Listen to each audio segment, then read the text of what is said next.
Ndine Nesta the black teacher. Akulu tijeze nkhani ya nkhondo. Ena kuma comments lero ndinaona ko comment ina yonena kuti basi muziyambe kuti pasa ma updates ya ku Malawi za nkhondo ndatopa nazo. Bebani inezo ndinanenako kale kuti sindimasangala kumakamba nkhani za nkhondo daily. Koma right now even news is also when you open nkhani zake ndi za Iran. Ndiye it's nkhani yodili ndi public interested. Yeah, so we cannot ignore it. Akulu nkhondoyi ndiyambe kaye ndi kukonza eti ndinanena mamawa kuti ndege ya America yagwetsedwa ku Iraq ndipo munali anthu 6 ndinanena kuti 6 onsewo aphedwa. Ndikonze kunena kuti American military yalengeza kuti 4 ndi amene afa out of the 6 kusonyeza kuti awiri apanga survive. Okay, 4 ndi amene afa.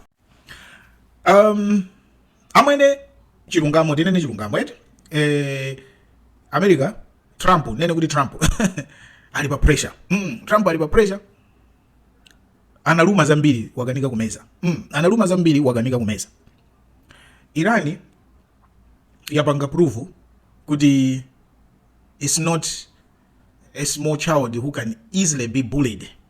Eri yapanga prove kuti yoyo is not a small country yonena kuti can easily be bullied.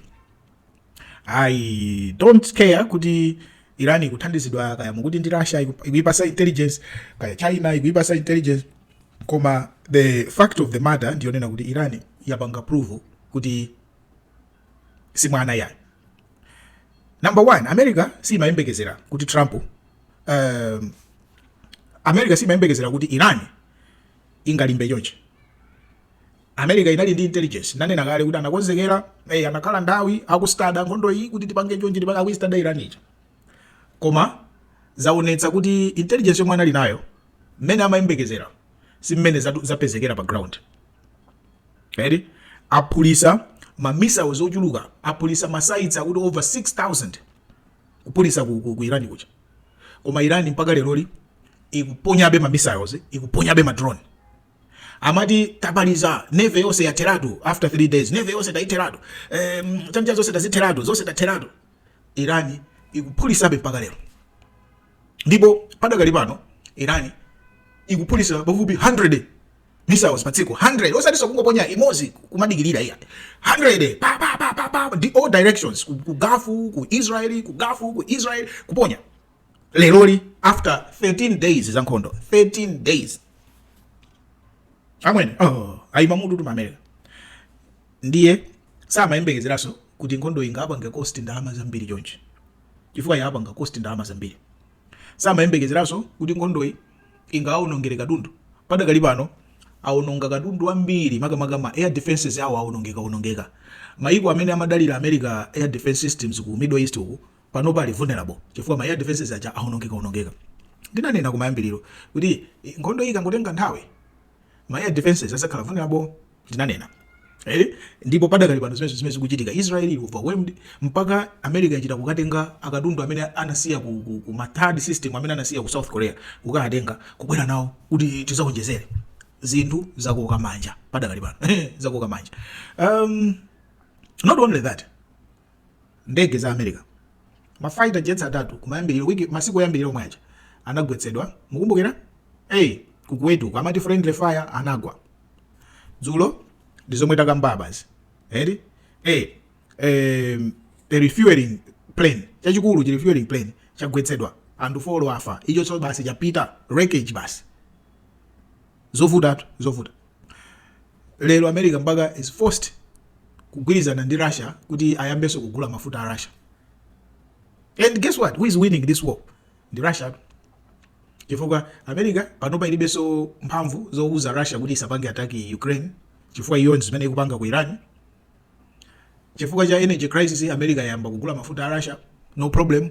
So Russia is coming out as the victor out of all this. Ikapusa ndanenanso kuti kukhala backlash ku Middle East kunena kuti mabase a America ambiri athopezo tamba kutsekedwako kuzidwa kuti muchokeko. Chifukwa nena kuti you are not making us safe. America has been humbled. Okay. Finally, awine ndani kapena wawina ndani. Padakali panopa Irani sikulolera kugonja. Ndiye amene aluze ndi amene adayambirire kugiva. Padakali panopa ili choncho. Irani munayidula utsogoleri, kupha tsogoleri maona ngati itha yapanga transition bwinobwino yapereka yayikaso tsogoleri wa nyowani. Ili ni tsogoleri wa nyowani, system yawo is intact. Ili ni soko sema imbegeza kuti mungape ayatola basi maona ngati mwangopa ayatola basi yapezodi yayikaso yapanga replace ili ni tsogoleri wa nyowani. Padakali pano. Ndipo iwukaka mirabe kuti tizimenyabe. So amene apange blink amene anene kuti basi ife tikutulukapo amene ndi amene officially waluza. Donald Trump akuziwa zimeza ndiye akuchita manyazi sakufuna kuti akhale iyeyo oyambirira kutero. Wanena kuti Iran we want unconditional surrender. Iran and unconditional surrender yani. Palibe zimeza. You see? In all this ngati dzipitirire ziyamba kukhala agre. Chifukwa no ayamba no kumango police ano ndi ma victims achuluka. Donald Trump pana kupanga face accusations zopha ana skulu. America ikupangidwa accuse nditu kuti skulu ija chifukwa zimene zizo ndi kuphwanya malamulo ankhondo mwapha ana skulu, that's a civilian site. Padakali pano zala zonse zikuloza America kuti ndimene inapanga zimene. Too bad. And lastly, most importantly, ku Irani kunali masapota ankhondoyi. Nkhondo ija yamba atapaya dola. Mukumbukira kuti unatuluka ma video anthu ena akakusangalala. Anthu amene aja ayamba kusintha maganizo. Chifukwa ayamba nokuona kuti what do we benefit? Mwatiphwasulira dziko lathu, mwatisira dziko lathu lili ngati Libya. What do we benefit? Mwatiphwasulira dziko lathu, mwatisira dziko lathu lili ngati Syria. What do we benefit? Chifukwa amene aja maona ngati kuti akangobwera kumphaya dola basi achosa ma leaders ka dziko lawo basi limasuka likhala chani. That's not the case.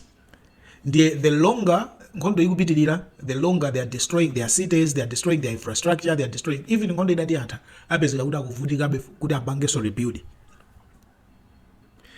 Anthu amene aja ayamba kulingalira support ya nkhondo yamba kuchepa. Anthu ayamba mphamvu zoti azipanga so protest azipanga support nkhondoyi olupanga support America zayamba kuchepa. Mwaona mbendera sopano za America zikuotchedwa ku Iran komweko sopano. Anthu kuyamba kuyenda kuwotcha kupanga demonstrate anti America. Nkhondo iyi sidapindulire America. Ndilekezere pamenepo. Teacher Zanso ndine Nesta the Black Teacher. Please like, share and subscribe. Cheers.